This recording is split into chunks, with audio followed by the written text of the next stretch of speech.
Alrighty, morning everyone. Today is a tutorial on how to make proper British tart. Here we have all of the necessary ingredients. You'll need yourself a mixing bowl of proper proportion, tablespoon of sugar, teaspoon of salt, a bit of Crisco, fresh jar of Cal Poly raspberry jam, 2.5 cups of flour, stick and a half of butter, and approximately 1 coffee cup of near frozen water. I'm going to put that in the freezer here in a minute. And then also the tart trays and a working oven, which we will preheat to 360 degrees, which it's also good to have a handy dandy little oven thermometer so you can monitor the temperature as it cooks.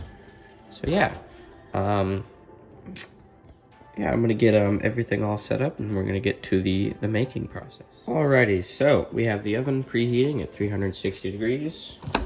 We have our water nice and chilling. We also have, by the way, a surface for which to roll out. Oh yeah, that reminds me. You need a rolling pin. A can of soup will suffice in a pinch, but a rolling pin makes your life a lot easier. So, in this bowl, I've poured out 2.5 cups of flour, a tablespoon of sugar, and a teaspoon of salt. And so what you're going to want to do is you're going to want to mix it around, make sure that all the granules are thoroughly mixed. It's almost like you're doing chemistry, but not really. Also, it helps while you're doing this to have some good background music. You probably can't see it on the TV, but I have William Walton's Crown Imperial, a British classical piece from, God, the 1930s? Yeah. But if that's not your taste, anything will really do, but I myself am a big classical guy. So, once that is all mixed together, you're going to want to add the butter. Now, I'm going to have to set the phone down for this one and pick up once it's done because it's a decently messy process. But essentially, you're going to take this butter, which has been sitting here warming for the past hour because you don't want it to be rock hard because you have to mix it with your hands. But you're going to put the stick and a half of butter in there and mix it with the flour until it's almost like you have like a Play-Doh-like consistency, and I'll show you that once I'm done, but it'll take both hands and a bit of time to do that. So yeah, that's the next step in the process. Alrighty, so as you can see here, I've mixed it in the butter, and I suppose Play-Doh wasn't the right word to describe it earlier, but it's very, you can see, very granulated. That's because the butter is completely merged with the flour, and you won't find any loose flour. That's the thing, is you want to make sure that all the butter is mixed with all the flour and all the flour is mixed with all the butter. You don't want any sort of pockets of butter or flour unmixed because it makes for an uneven pastry. So next would be to take the water, which is thoroughly chilled, take it out of the freezer right there, and you're going to add it to this, but you only want to add it a little bit at a time because if you add too much water, it won't come out right, and it's kind of hard because I only have one hand, so I'll essentially just do it and then show you what the final product should look like. And I'm only going to add, like I said, little bits of water at a time because otherwise it won't come out right. So it's very patient art, but I'll see you again soon. Alrighty, so this is the finished lump of dough. Should have a nice buttery smell to it and should be able to stick together like this, but not be so sticky that it sticks to your hand. See, I can pick it up, toss it, squeeze it, do whatever. My hand is perfectly clean. That's another thing, make sure you wash your hands before you do this because it's a very hands-on process. But essentially, that is your finished pastry. So now what we're going to do is we're going to roll it out on this cutting board, which has been floured to prevent it from sticking to the cutting board. And then, oh, another tool I forgot, we need our handy-dandy cutting tool, which, mind you, this is like college-level stuff. We ain't going down to the Williams-Sonoma. No, sir. We have just a jar lid. This is like the perfect size for cutting them out, seriously. And you can get these for like pennies comparative to an actual tart cutter. So, yeah. Alrighty, well, I'm gonna get to rolling it out. And then, oh, yes, by the way, if you can do this step whenever.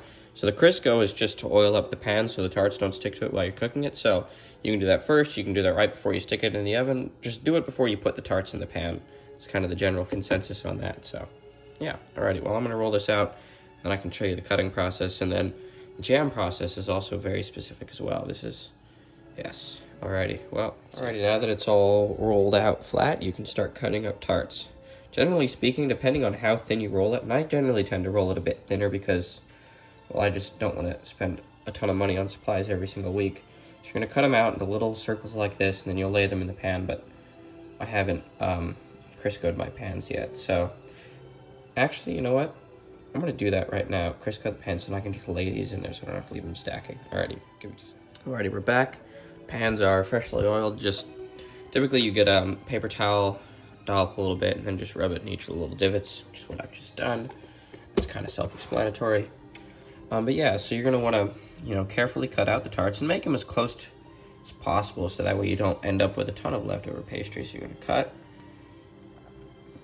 and then let's say you take a finished cutting, you're going to carefully lay it down. This would be a lot faster if I had two hands, but I'll show you like one or two, and then I'll cut ahead to me with the finished product. So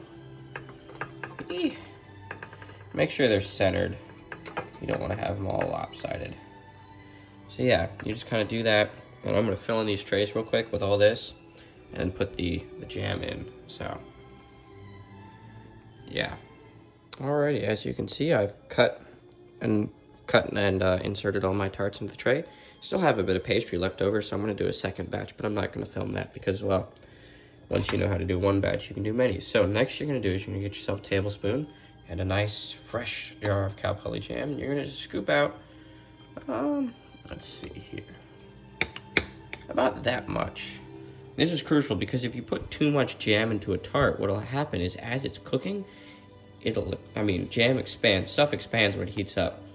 And if you put too much jam, that'll expand faster than the pastry can cook, and so you're going to end up with either A, in order to have a perfect pastry, the jam's going to boil over and actually ruin the whole tart, because then when the jam sticks to the tart and the tray, it crumbles apart usually. But yeah, no, and also then if you have too little, it's not sweet enough. You're not having the full jam tart experience. So you gotta do a perfect little amount. Yeah, and that's two perfect tarts right there. And I'll tell you, this is a science that every young, enterprising Dunsmore learns roughly from the age that they can hold a spoon till the day they die. Fun story time. These tart trays are actually from England, made in England, and brought over from England by my grandmother in the late 1960s. So they've been passed down to my dad, and then from my dad to me. And the recipe itself has been, well, passed down to the family as, gosh, probably as long as ovens have been used by the British. So, yeah. And you may think, well, how long has your family really been in England? Well, I think actually, last quarter? No. Fall quarter, I gave a family history tree, and you can see that a certain section of my family, was from Ireland on the O'Riordan side, which would have been my grandmother's side, but on my grandfather's side, we've been in central England for, gosh, thousands of years. So, yeah, this is certainly a recipe not to be trifled with. But, yeah, so you're just going to go through, very carefully fill each tart with roughly the same amount of jam. And, yeah. Then you're going to stick it in the oven. Usually let it bake for about, well, it actually depends. It's more of a look kind of thing. That's what I go for. You could time it, but it never usually works out the same. Whereas, depending, because the ovens, these old Cal Poly machines are temperamental. They don't like to cook everything the same. So, generally speaking, I go based off the look of the tart. When the jam starts to boil, how the pastry looks, yeah, you get a feel for it. Once you make enough of these, you can kind of get a feel for when they're done. But, usually, generally speaking, it's about 20 minutes of time to get them done. Yeah. Also, I've switched songs. We're now listening to Fantasia, a theme by Thomas Tallis, composed by Ralph Vaughan Williams, another British composer. I think this piece is from early 1900s as well. I actually played it with the Cal Poly Symphony Orchestra Fall Quarter, which is quite wonderful. They brought in a quartet because it actually has several solo sections in it. So they had a violin quartet do that. What's really cool is that the second violinist in the quartet is one of my old violin instructors. I guess it's a perk of being in the area for many years. Yes, that was wonderful. We also played one of my favorite pieces of all time, which is Antonin Dvorak's Symphony No. 9, otherwise known as the New World Symphony, written around the late 1800s when he was the conductor for, I think, the New York Philharmonic, or was the New York Conservatory. He was doing something in New York, and he took a trip around, the eastern United States, and was inspired to write a piece about the New World Symphony. It's quite wonderful. I highly encourage everyone to take a listen to it. Yeah, no.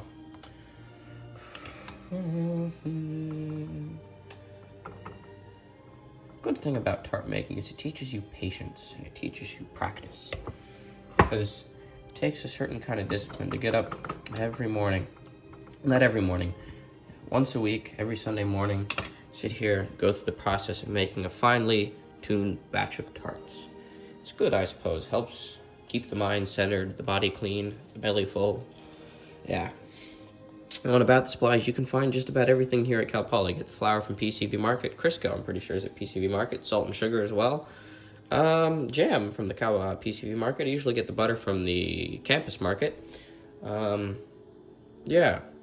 Or if you're the more adventurous type, you could go out, grow some grain, thresh it, grind it into flour, store it. You can go out into the sea, harvest some salt, export some sugarcane from the Caribbean and process it into sugar.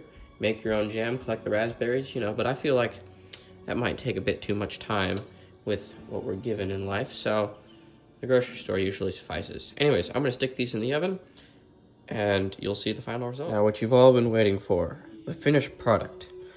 Got a few more empty plates to go, but take a look at the key defining features. Notice, look at the color. So this is kind of like a white, off-white, and this is like a nice crispy brown.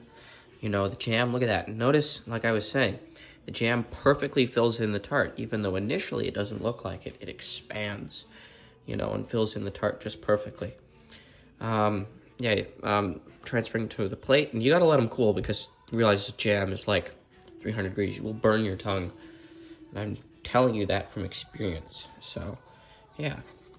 These are not the exact tarts that you will be eating, and I will be presenting, because today is Sunday. So these are for mis residentes, my residents. Yeah, so,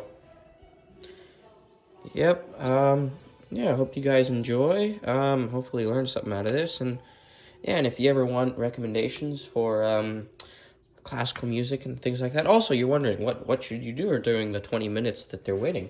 Typically, what I do is, do the dishes, so, like, you wash the mixing bowl and all the other bits and pieces you used, or you can pick up a book. You could read, sticking with the theme of a British morning, you could read James Hilton's